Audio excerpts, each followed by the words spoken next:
Maybe அடுத்த தெருவில் வைக்கலாம், இல்லை அடுத்த ஏரியாவில் வைக்கலாம், அவ்வளோதான். பட் ஒரு நார்மல் கிராசரி ஷாப்பும் ஒரு டிமார்ட்டுக்குள்ள வித்தியாசம் தான் ஸ்டார்ட் அப்பும் இதுக்குள்ள வித்தியாசம். டிமார்ட் என்ன ப்ராப்ளம் அட்ரஸ் பண்ணுறாங்க? ஏன் கிராசரி ஷாப் போகாமல் டிமார்ட்ல அவ்வளோ கூட்டம் இருக்குது? ஏதாவது ஒரு காரணம், ஏதோ ஒரு ரீசன் சொல்லுங்க. பரவாயில்ல, டிமார்ட் போயிருக்கீங்களா?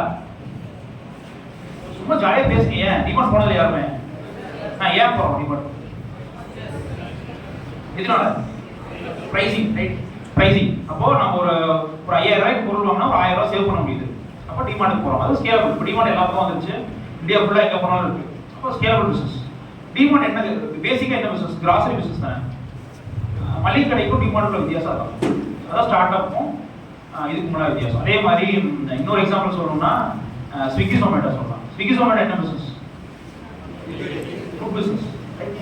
ஃபுட் பிஸ்னஸ் ஜெனரலாக சொன்னால் ஃபுட் பிஸ்னஸ். ஃபுட்டை வந்து நம்ம கொடுக்குறாங்க, ஃபுட் பிஸ்னஸ். ஸோ ரெஸ்டாரண்ட்ஸும் அதே தான் பண்ணுறாங்க. ரெஸ்டாரண்ட்ஸும் ஃபுட் பிஸ்னஸ் தான் பண்ணுறாங்க. ஏன் அதுக்கு டிஃபர் ஆகுது அப்படின்னா, ஒரு நார்மலாக